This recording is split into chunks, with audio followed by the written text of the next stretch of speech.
Lyon Pôle Bourse, faire grandir les entreprises grâce à la cotation, animer le club des sociétés cotées et développer un écosystème boursier dynamique.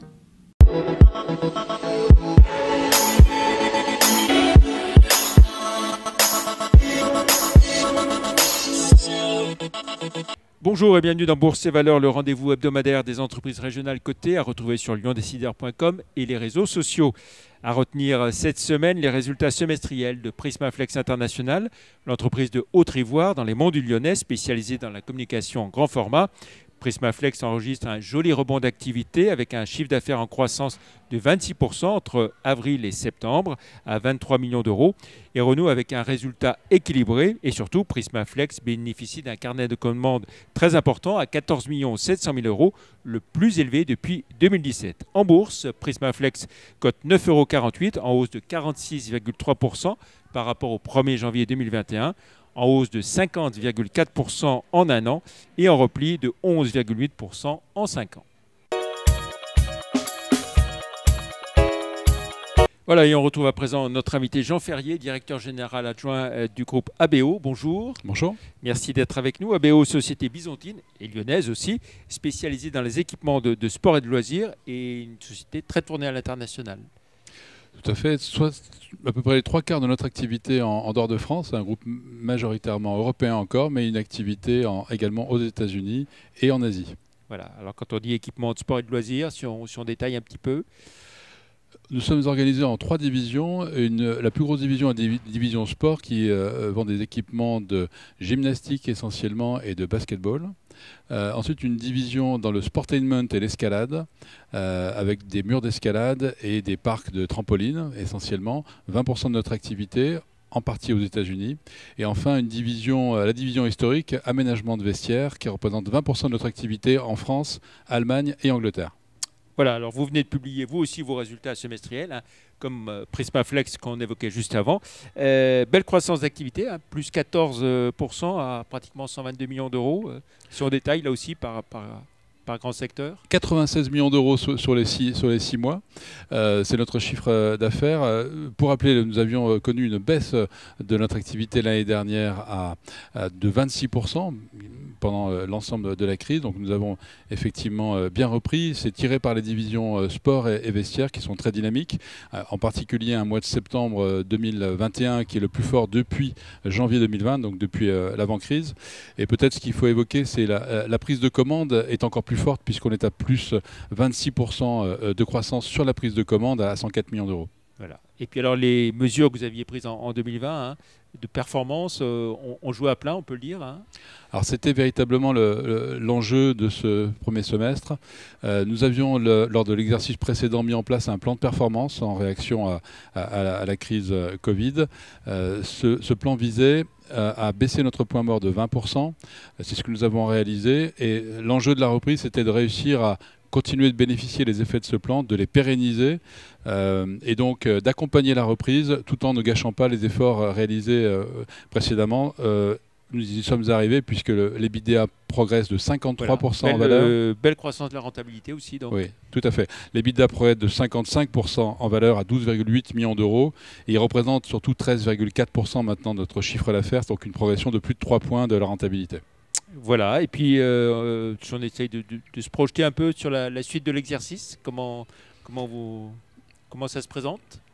Écoutez, avec une prise de commande en progression de 26% et un frémissement très net de nos commandes, en particulier aux États-Unis, cette division-là, la division Sportainment Escalade, qui est un petit peu en retard sur les deux autres, va certainement rattraper son retard dans les prochains mois. Donc c'est très positif. Voilà. Un mot sur l'évolution de vos moyens financiers, la trésorerie, l'endettement. Alors la trésorerie va mieux. Vous savez, la priorité était sur la génération de cash flow. La gestion du besoin en fonds de roulement a été très importante également dans cette période. Quand on regarde finalement l'endettement net par rapport sur les 12 derniers mois, nous sommes désendettés à hauteur de 18 millions d'euros.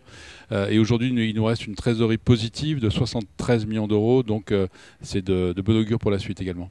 Voilà. Est-ce que cette 5e vague dont on parle beaucoup actuellement vous inquiète a un impact sur votre activité ? Alors, c'est encore un impact. Ceci étant dit, on parle aujourd'hui de cinquième vague, peut-être après de sixième. Je crois qu'il faut accepter de vivre avec ce virus, peut-être en essayant d'en limiter les effets par la vaccination, par les gestes barrières. En tout cas, aujourd'hui, accepter sans se résigner et en retrouvant une dynamique. Aujourd'hui, on se fait souvent référence au monde d'avant. On parle de notre niveau d'activité avant crise.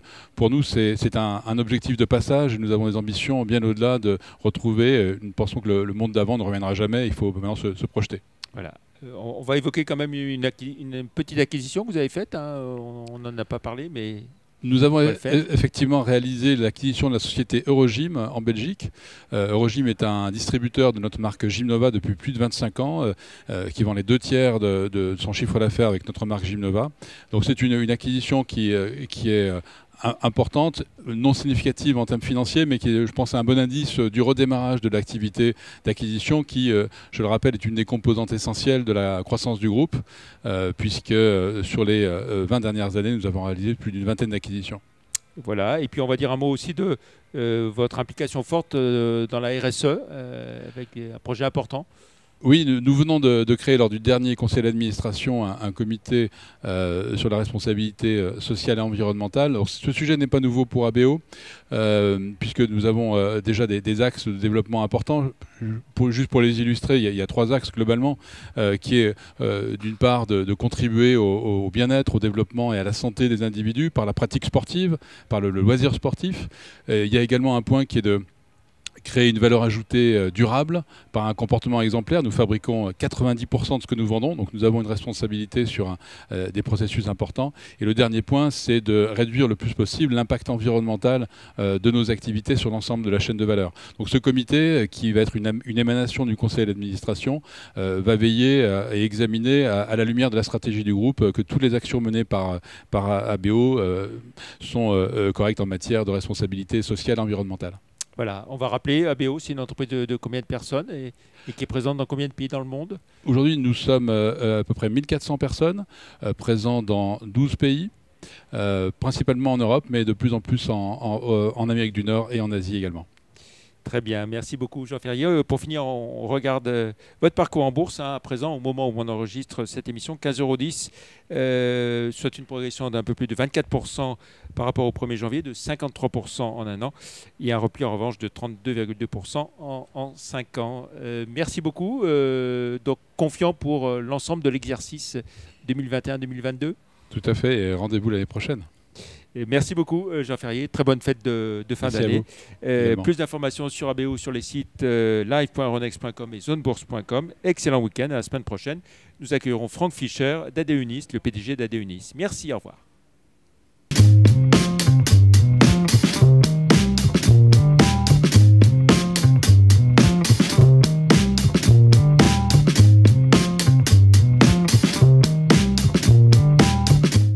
Retrouvez les enregistrements et informations de marché sur les sites de Zone Bourse et d'Euronext.